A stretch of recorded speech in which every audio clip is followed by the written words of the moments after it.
अस्सलामुअलैकुम, खुशामदीद। यकीनन ये लोग एलिमेंट है, इनके दरमियान का क्वांटिटिव रिलेशन वगैरह आपने मालूम करना है। नॉर्मल सी बात है कि दो आपका एक ब्रेड नीचे होता है, फिर बीच में कबाब ऐड किया और ऊपर उन्होंने एक और ब्रेड ऐड कर दिया, और फिर सैंडविच भी कितना बनेगा, दो बनेगा। दुनिया भर के अंदर जितनी भी रेसिपी वगैरह है ना, फूड मैट्री स्टेचोमेट्री के हिसाब से काम करे। जितनी भी आपको मलाई टिक्का नजर आ रहा है, बिरयानी नजर आ रहा है, पुलाव नजर आ रहा है, इसके अलावा चपली कबाब है, शाही पनीर के अलावा मीठे में चल जाओ तो खीर है, लबे शीरी है, रसमलाई है, गुलाब जाम, पेप्सी है, कोका कोला है, और फांटा चल जाओ, 7 अप चल जाओ, स्प्राइट चल जाओ। रिलेशन बना हुआ इनका। अगर आप रूह अफ़ज़ा की बात करें, रूह अफ़ज़ा तो उस टाइम से है जब पाकिस्तान आज़ाद नहीं हुआ था। तो ये जो पूरा जो कैलकुलेशन कहलाता है ना, अगर खाने के आइटम में करेंगे तो ये कहलाएगा फूड मैट्री। और यही चीज़ अगर हम केमिस्ट्री के अंदर एलिमेंट के अंदर जाकर करते हैं तो एलिमेंट के अंदर यही चीज़ हमारे पास स्टोइचियोमेट्री के नाम से जाना जाता है, जो इसको हम कहते हैं स्टोइचियोमेट्रिक कोफिशिएंट। तो ये टोटल अगर देखा जाए तो कितने हो गए हमारे पास, 6 हो गए ना। अस्सलाम वालेकुम, क्या हाल है? उम्मीद है खैरियत से होंगे। अल्लाह पाक हम सबको अपने हिफ्ज़ अमान पे रखे। अच्छा, आज का हमारा टॉपिक जो है वो स्टोइचियोमेट्री के नाम से बहुत इंपॉर्टेंट ब्रांच है फिजिकल केमिस्ट्री के अंदर। ठीक है, फिजिकल साइंस अलग चीज़ है, वो तो साइंस के अंदर से निकला हुआ ब्रांच उसका।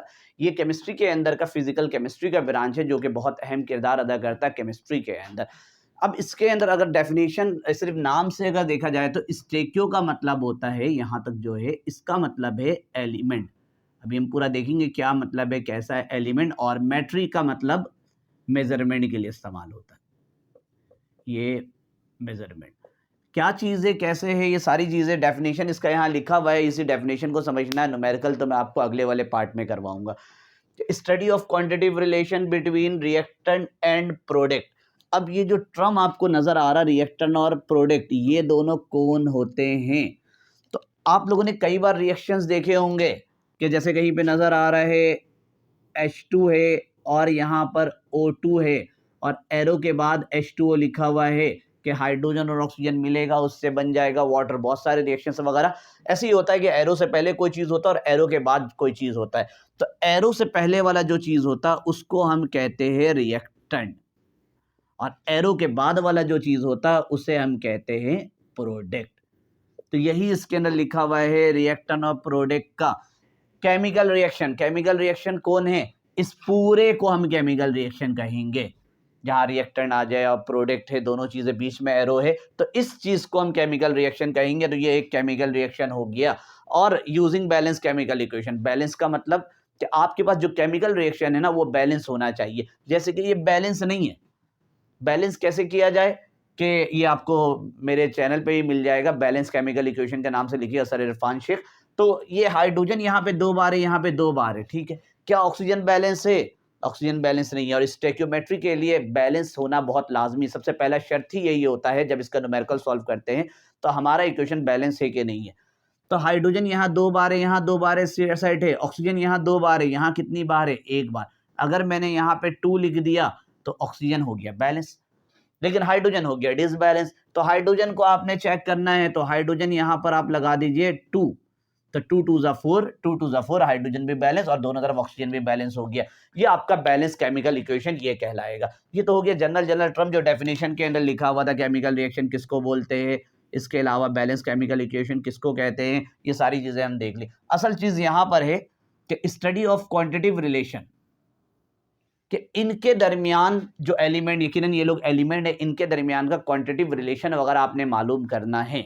अब इसको समझने से पहले ना आपको थोड़ा कॉमन लाइफ के एग्जाम्पल को देख ले तो ज़्यादा बेहतर रहेगा कि किस तरह से क्वांटिटिव रिलेशन के हवाले से ये बात कर रहा है। मान लो लेट सपोज कि हमने अलग एक एग्जाम्पल लिया समझने के लिए। हमारे पास एक पहले सैंडविच बना लेते हैं, सैंडविच से आपको समझने में आसानी होगी। एक सैंडविच टाइप का है कि आपने 2 लिया ब्रेड, ठीक है, यानी कि 2 डबल रोटी का पीस, और एक हमने ऐड किया इसके अंदर कबाब, ठीक है। बाकी लवाजमात हम नहीं ऐड कर रहे हैं। इन दोनों को मिलाकर कितना सैंडविच बनेगा? नॉर्मल सी बात है कि 2 आपका एक ब्रेड नीचे होता है, फिर बीच में कबाब ऐड किया और ऊपर उन्होंने एक और ब्रेड ऐड कर दिया, तो 2 ब्रेड इस्तेमाल हुआ, 1 कबाब। तो इससे कितना सैंडविच बना? 1 अदद सैंडविच बना हमारे पास। ये बन गया 1 सैंडविच। अब ये क्वांटिटिव रिलेशन किस तरह से भाई? यहां पर 2 ब्रेड हमने लिया, तो कितने कबाब का इस्तेमाल किया? एक कबाब का इस्तेमाल किया और एक सैंडविच बना इनसे। अब अगर इनका क्वांटिटिव रिलेशन में अगर मैं बात करूं, अगर मैंने ले लिया 4 ब्रेड, तो बताइए कबाब कितना लेना पड़ेगा यहां पर? तो कबाब आपने यहां पर लेना पड़ेगा, एक से काम नहीं चलेगा, अब आपने 2 कबाब लेना पड़ेगा। और फिर सैंडविच भी कितना बनेगा? 2 बनेगा। तो ये जो क्वांटिटिव रिलेशन जो बनते हुए आ रहा है, ये आपने पहला वाला निकाला था, पहले वाले से हमने क्या कर दिया? अगला वाला भी निकाल दिया। हो सकता है कि मुझे यहां पर बनाना हो 3 सैंडविच, अगर बनाने का मन करे, अगर 3 सैंडविच बनाना है तो क्या क्वांटिटी इनकी लेनी पड़ेगी आपको? तो 3 सैंडविच के लिए आपको ये अंदाजा हो जाएगा कि यहाँ पे ब्रेड कितना होना चाहिए, अंदाजा कर लीजिए 6 होना चाहिए। तो 6 लीजिएगा ब्रेड, 6 ब्रेड लेना है, और कबाब कितना लेना पड़ेगा आपने? फिर 3 लेना पड़ेगा। तो ये जो आप रिलेशन निकालें ना, क्वांटिटिव रिलेशन, क्वांटिटिव हुआ ना, क्वालिटेटिव तो हुआ नहीं। यहाँ पर क्वालिटेटिव में क्वालिटी वगैरह के बारे में बात करते हैं, क्वांटिटिव में वैल्यू वगैरह आ रही है, सारी क्या है हमारे पास? वैल्यू है। तो ये एक रिलेशन बन गया किसके दरमियान? ये ब्रेड, कबाब और सैंडविच के दरमियान ये क्वांटिटिव रिलेशन बन गया। यही यहाँ पर लिखा हुआ quantitative relation between reactant and product. तो जाहिर सी बात है कि ये एरो से पहले वाला रिएक्टेंट है और एरो के बाद वाला क्या है? प्रोडक्ट है। तो अब इसको हम स्टोइचोमेट्री डायरेक्ट नहीं कहेंगे, अब यही चीज हम इसके अंदर जब इस्तेमाल करेंगे, क्योंकि ये लोग एलिमेंट है, तो एलिमेंट के अंदर ये मेजरमेंट करेंगे तो वहां ये स्टोइचोमेट्री कहलाएगा। अगर यहां बात करें इसको क्या कहेंगे? तो इसको स्टोइचोमेट्री नहीं कह सकते, इसको आप लोग कहोगे एक हिसाब से फूड मैट्री। दुनिया भर के अंदर जितनी भी रेसिपी वगैरह है ना, फूड मैट्री, स्टोइचोमेट्री के हिसाब से काम करे। जितने भी आपको मलाई टिक्का नजर आ रहा है, बिरयानी नजर आ रहा, पुलाव नजर आ रहा है, इसके अलावा चपली कबाब है, शाही पनीर है, गोलगप्पे, पानी पूरी, कोरमा, और इसके अलावा रोटियों में चले जाओ तो नान और पराठा, और इसके अलावा मीठे में चल जाओ तो खीर है, लबे शीरी है, रसमलाई है, गुलाब जामुन, बर्फी। कोल्ड ड्रिंक के आइटम पे चल जाओ, पीने वाले में तो पेप्सी है, कोका कोला है, और फांटा चल जाओ, 7 अप चल जाओ, स्प्राइट चल जाओ। ये सब इसी बेस में काम कर रहा होता है। ये पूरा एक कैलकुलेशन सदियों से चलते हुए आ रहा है, एक रिलेशन बना हुआ इनका। अगर आप रूह अफ़ज़ा की बात करें, रूह अफ़ज़ा तो उस टाइम से है जब पाकिस्तान आज़ाद नहीं हुआ था, उस टाइम से चलते हुए आ रहा है, एक इनका क्वांटिटिव रिलेशन बना हुआ आपस में, वही टेस्ट आपका अभी तक मौजूद है। तो ये जो पूरा जो कैलकुलेशन कहलाता है ना, अगर खाने के आइटम में करेंगे तो ये कहलाएगा फूड मैट्री। और यही चीज अगर हम केमिस्ट्री के अंदर एलिमेंट के अंदर जाकर करते हैं, तो एलिमेंट के अंदर यही चीज हमारे पास स्टोइचोमेट्री के नाम से जाना जाता है, जो कि अभी हम कैलकुलेशन वगैरह करेंगे तो वहां पर आपको क्लियर हो जाएगा। अच्छा, एक और एग्जांपल अगर मैं खाने पीने के हिसाब से ही आपके सामने लूं, कि एक एग्जांपल ले लेता हूं कि मिल्क, ठीक है, और प्लस मिल्क के साथ हमने ऐड कर दिया शुगर, और प्लस इसके साथ हमने ऐड कर दिया टी। इनसे जो बनेगा वो हमारे पास बनेगा मिल्क टी। अब सबकी वैल्यूज मैं लिख लेता हूं कि भाई कितना कितना ग्राम लिया है। तो मिल्क हमने लिया है 150 ग्राम, शुगर मैंने उठाया है 25 ग्राम, और टी जो पत्ती है उससे भी हमने लेट सपोज कितना ले लिया? 25 ग्राम। अब इससे मिल्क टी जो चाय, दूध वाली चाय बनने वाली है, कितना ग्राम बनेगा? तो 200 ग्राम बन जाएगा। लेट्स अपने यही सपोज के, क्योंकि जाहिर सी बात है जब कोई रिएक्शन करते हैं तो कुछ ना कुछ मास में कमी जरूर आती है, लेकिन हम ये कर रहे हैं कि law of conservation of mass यहाँ अप्लाई कर रहे हैं, ना मास पैदा हुआ ना ही खत्म हुआ। तो उस हिसाब से जितना आपने रिएक्टेंट लिया, रिएक्टेंट टोटल कितना था भाई? 150, 25 और 25 सबको मिलाया 200, प्रोडक्ट भी कितना मिला हमें यहाँ पे? 200 मिला। अब इनका रिलेशन क्या बना है? जैसे अगर मैं लेट सपोज कि मैंने यहाँ पर अब कह रहा हूँ कि 1 कप था, मैं कह रहा हूँ भाई 400 ग्राम बनाना है, और जो टेस्ट इस चाय का है वही टेस्ट आपको दूसरे कप के लिए भी चाहिए। तो क्या मैं इसको ये कर सकता हूं कि उठा के इसको ले लिया, मैं 200 ग्राम ले लिया, ठीक है, 200 ग्राम ये ले लिया, और यहां से उठाकर मैंने क्या ले लिया? इसको ले लिया 100 ग्राम चीनी डाल दिया, और 100 ग्राम इसके अंदर क्या डाल दिया? पत्ती डाल दिया। बोलेंगे सर 100 हो तो गया, अब भी 200, 300 और एक 400, क्या ये वो टेस्ट देगा ऊपर वाला? नहीं, ये गलत टेस्ट देगा, क्योंकि हमने जो स्टोइचोमेट्रिक रिलेशन है उसके हिसाब से आपने चलना है। इनके दरमियान का जो एक रिलेशन बना हुआ है कि अगर आपने ये 400 ग्राम बनाना है तो आपने इसको क्या किया? 400 का डबल किया है, तो फिर ये लोग भी आपस में क्या होना चाहिए? डबल होना चाहिए। 150 का डबल कितना होगा? 300 ग्राम। इस रिलेशन के हिसाब से चलना आपने। ये 25 है तो 25 का डबल कितना होगा? 50 ग्राम। ये 25 है तो ये भी कितना होगा 50 ग्राम। अब इन सबको सम करिए तो ये हो जाएगा 400 ग्राम। 400 ग्राम तो ऊपर वाला भी हुआ था, लेकिन ये वो टेस्ट नहीं देगा क्योंकि आपने रिलेशन के खिलाफ जाकर यहाँ काम किया। तो एक क्वांटिटिव रिलेशन होता है रिएक्टेंट और प्रोडक्ट के दरमियान, उसी हिसाब से आपने चलना पड़ता है। जैसे अगर इसका मैं रिलेशन बनाऊं यहाँ पर तो मोलर मास वगैरह निकालिएगा, अभी हम जब न्यूमेरिकल करेंगे तो वहां पे हम सीखेंगे भी कि ये हमारे पास इसका 4 ग्राम हो जाएगा। हाइड्रोजन का होता है 1 2 1 2, फिर 2 2 4। ऑक्सीजन का निकालिएगा तो यहाँ पे 32 ग्राम होगा। यहाँ पे निकालिएगा तो वाटर का होता है हाइड्रोजन का 2 और ऑक्सीजन का 16, दोनों को मिलाएंगे तो 18 हो जाएगा। 18 को 2 से मल्टीप्लाई करेंगे तो 36 ग्राम हो जाएगा। अब इनके दरमियान अब इनमें से कोई भी एक चीज बढ़ाएंगे, अगर मैंने इसको 4 के बजाय 8 किया तो फिर बाकी चीज भी इसके अंदर बढ़ती हुई नजर आएगी। तो यही जो रिलेशन होता है, यही सारी चीजें हमारे पास जो कहलाता है, इसी को हम कहते हैं स्टोइचियोमेट्री। ये रहा क्वांटिटेटिव रिलेशनशिप। अब रिलेशनशिप किसके दरमियान है? तो भाई रिएक्टेंट और प्रोडक्ट। जाहिर सी बात है रिएक्टेंट बढ़ाएंगे तो प्रोडक्ट ऑटोमेटिक बढ़ेगा। ऐसा तो नहीं कि रिएक्टेंट आपने बढ़ा दिया, आपने इसको बढ़ा दिया और प्रोडक्ट आपका ना बढ़ा।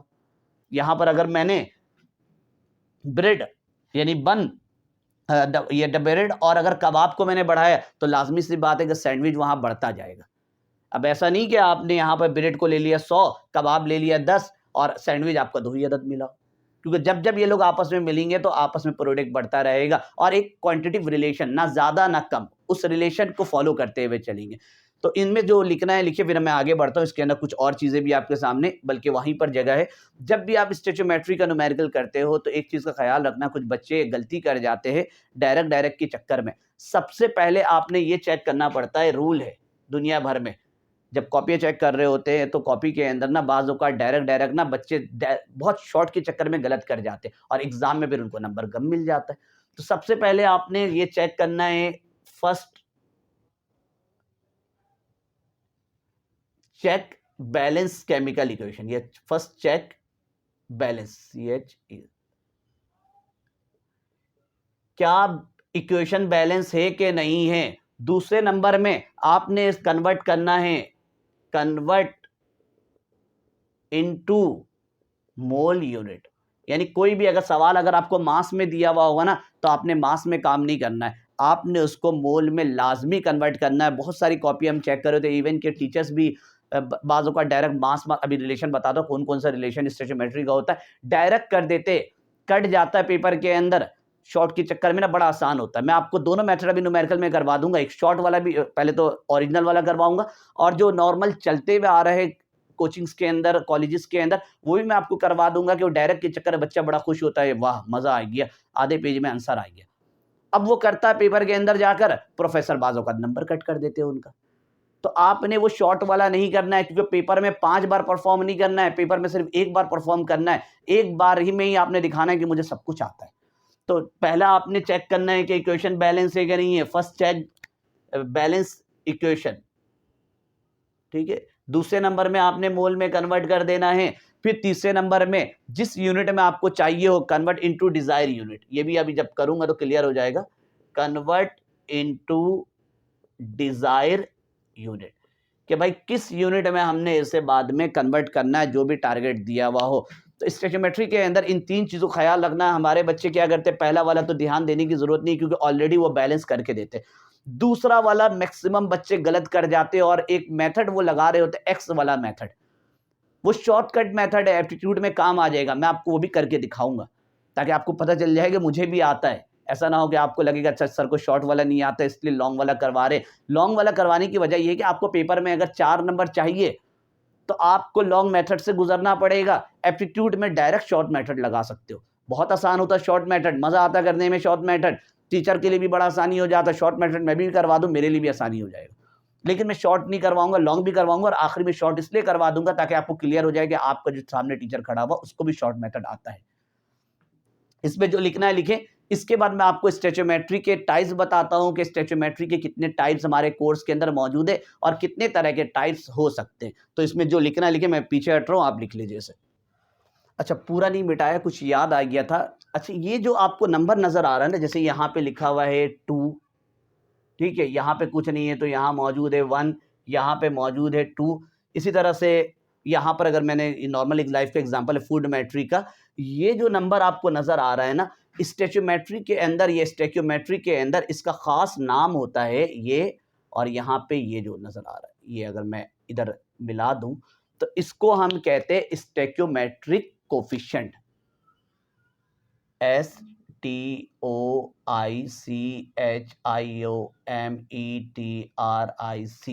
और कोफिशिएंट, कोफिशिएंट यही होता है ना, कहीं पे लिखा हुआ है 2x के ऊपर 3 लिखा हुआ है तो बराबर वाले को कोफिशिएंट कहते हैं, तो ये वही वाला EFFICIENT। तो ये स्टोइकियोमेट्रिक, अदरवाइज ये मोल के नाम से भी जाना जाता है। कहीं पे ऐसे लिखा हुआ हो ना कि 3H2, तो ये 3 असल में मोल को भी रिप्रेजेंट कर रहा होता है, तो ये मोल भी है ये 2, और ये स्टोइकियोमेट्री के टॉपिक के अंदर इसको हम स्टोइकियोमेट्रिक कोफिशिएंट के नाम से जानते हैं। यहाँ पर ये ऑक्सीजन 1 मोल है, अगर स्टोइकियोमेट्री के टॉपिक के अंदर देखेंगे तो ये 1 मोल, वो स्टोइकियोमेट्रिक कोफिशिएंट ऑक्सीजन का 1 हो जाएगा। इस तरह से वाटर का चेक करेंगे तो वाटर का स्टोइकियोमेट्रिक कोफिशिएंट 2 है। मोल में बात करेंगे तो मोल भी यहाँ पर H2O का 2 मोल है। अब स्टोइकियोमेट्री के अंदर हम एलिमेंट के बारे में चेक करते हैं। अब एलिमेंट असल में है कौन? मैटर ही है ना।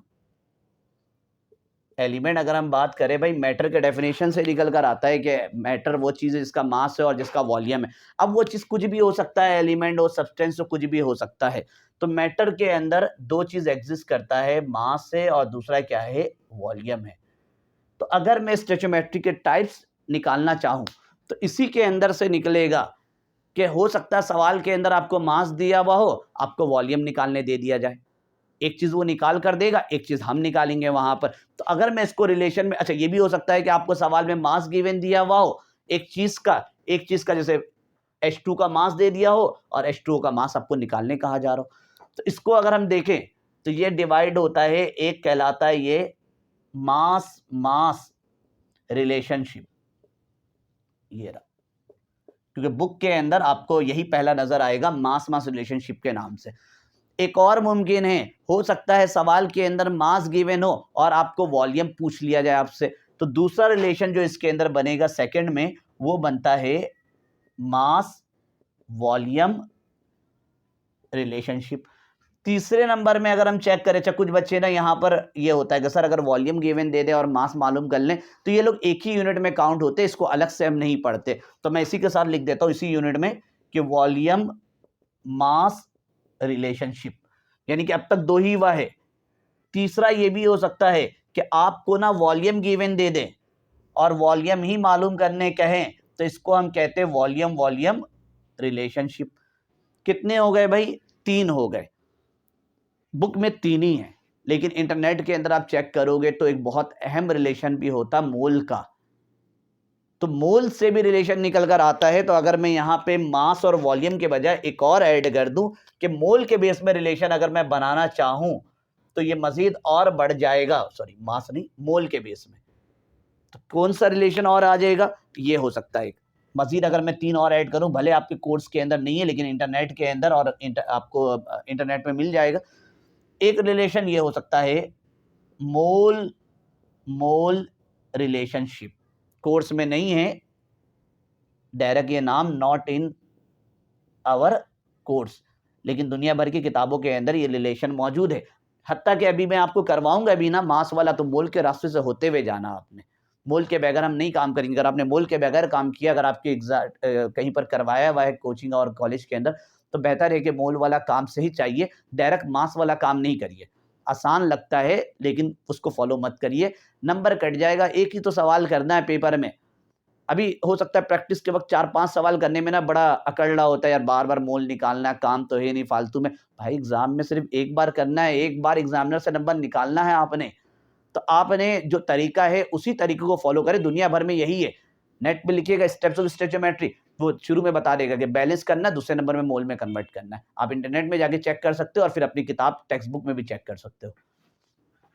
अच्छा जी, दूसरे नंबर में आएगा, एक तो हो गया मोल मोल, दूसरा होगा मास, नहीं मोल, मोल गिवन है उससे हम निकालेंगे मास, मोल मास रिलेशनशिप। और तीसरे नंबर में ये हो सकता है कि मोल वॉल्यूम रिलेशनशिप। तो ये आपका 3 और है जो कोर्स के अंदर फिलहाल लिखा हुआ नहीं है, लेकिन इसको हम यूज कहीं ना कहीं कर रहे होते हैं। जब भी न्यूमेरिकल बनाएंगे तो उसमें मोल मोल रिलेशन कहीं ना कहीं आएगा। तो ये टोटल अगर देखा जाए तो कितने हो गए हमारे पास, 6 हो गए ना, 1 2 3 4 5 6। तो ये टाइप्स ऑफ स्टेचोमेट्री अगर पूछा जाए तो स्टेचोमेट्री के 6 टाइप से। और अगर डेफिनेशन की बात की जाए तो पूरे डेफिनेशन को मैंने आपके सामने एक्सप्लेन कर दिया कि study of the quantitative relation between reactant and product, कि रिएक्टेंट और प्रोडक्ट, आपका एक तरफ रिएक्टेंट बढ़ेगा तो प्रोडक्ट भी दूसरी तरफ बढ़ता हुआ जाएगा। अब वो किस हिसाब से बढ़ेगा, एक रिलेशन होता है। जैसे कि अगर हमने यहाँ पर, जैसे एग्जाम्पल में कि अगर हमने ले लिया यहाँ पर ब्रेड, अगर ये 6 ले लिया, या चलो ये अगर हमने 10 ले लिया, कबाब 5 ले लिया, तो अब वो यकीनन 100 नहीं बनने वाला। एक रिलेशन, एक क्वांटिटेटिव रिलेशन है, उसी हिसाब से वो बढ़ता हुआ जाएगा यहाँ पर। तो इसमें तो बैलेंस की खैर ज़रूरत नहीं है, लेकिन पेपर के अंदर ये वाला नहीं आएगा, पेपर में इस तरह से आएगा एलिमेंट्री फॉर्म पर। तो हमारे पास जो भी केमिकल रिएक्शन होना चाहिए वो आपका बैलेंस होना कंपलसरी है। तो अगली जो वीडियो उसके अंदर मैं इसके न्यूमेरिकल्स वगैरह आपको करवाऊंगा, और न्यूमेरिकल्स में वो वाला करवाऊंगा जो एग्जाम में आपने करना है। डायरेक्ट वाला भी मैं शॉर्ट वाला भी दिखा दूंगा कि भाई ये वाला भी ऐसे होता है, उसको एप्टीट्यूड में फॉलो कर सकते हो। लेकिन एग्जाम में जब पेपर के अंदर अटेम्प्ट करोगे एज अ 4 मार्क्स, तो जो मैं करवा रहा हूँ उसी स्टेप को फॉलो कर लीजिएगा। एक बार अटेम्प्ट करना, आपको 4 नंबर मिल जाएगा, बहुत कीमती नंबर होता है। कराची के अंदर या और भी जगहों में इतने बच्चों का पेपर में कम नंबर आते हैं, बोलते सर हमने पेपर पूरा किया है। भाई पूरा किया है तो कुछ ना कुछ आपने भी तो एरर किया है, आपने अपनी मर्जी चलाई थी कि नहीं हमने तो ये आसान लग रहा है, ये शॉर्ट लग रहा है, तो हम इस रास्ते को फॉलो करेंगे। उसके चक्कर में नंबर कम आ जाता है। कितने बच्चों के, अच्छे अच्छे पढ़ने वाले बच्चों का हमने देखा है कि मार्क्स कम आ रहे होते, कॉपी हमारे पास आ रही होती, नंबर हम माइनस कर देते हैं वहां पर कि भाई ये स्टेप को फॉलो नहीं किया, इसका 1 नंबर माइनस कर दिया जाए। तो मिलते हैं अगली वीडियो में जिसमें मैं आपको न्यूमेरिकल करवाऊंगा। अल्लाह हाफिज। इसका दोनों मेथड मैं आपको करवा दूंगा, शॉर्ट वाला भी और लॉन्ग वाला भी। अब बोलोगे सर सवाल में तो मास पूछा जा रहा है, लेकिन तरीका यही है कि पहले हर बार हर चीज को मोल में कन्वर्ट किया जाता है। ये हो जाएगा यहाँ पर 22 ग्राम। तो ये असल तो यही है भाई, ये करोगे इस तरह से तो आपको 4 नंबर मिलेगा। अब इसका शॉर्टकट वाला मैं करवा देता हूँ, जो बड़े मजे से बच्चे कर रहे हो, टीचर्स भी करवा रहे होते, बड़ा आसान होता है वो, कि इतना सारे पंगे में कौन जाएगा, पहले मोल में कन्वर्ट करो, फिर ये वर्डिंग वगैरह कौन लिखवाएगा, फिर बाद में कन्वर्ट करवाओ। इससे बेहतर इस शॉर्ट ट्रिक लगाओ और बच्चा भी खुश, टीचर के लिए भी बड़ा आसानी। अब आते उस शॉर्टकट मेथड की तरफ जिसको करने पर एग्जाम में नंबर आपके डिडक्ट हो जाते हैं, बल्कि आप लोग तो एक्स वाले मेथड से करते हो ना, एक्स लगा के छोड़ देते हैं। उसके बाद आपको ये बताया जाता बहुत आसानी से और बच्चे बड़ा खुश होते, वाह ये टीचर है ना, फटाफट आंसर आ गया। यहाँ तो यूं कहेंगे कि यहाँ से इसको मल्टीप्लाई करे, यहाँ से इसको मल्टीप्लाई करे, एक्स की वैल्यू निकल कर आ गई, आपका आंसर हो गया 22 ग्राम। बच्चे खुश के यस ये हो गया ना, इतने जल्दी में आंसर आ गया, पेपर में तो मजे आ जाएंगे, इस तरह के सवाल आ गए। नंबर नहीं मिलता, 1 नंबर एग्जामिनर देके छोड़ देता, बाजों का 2 नंबर देके छोड़ देता, बुक में है ही नहीं मेथड।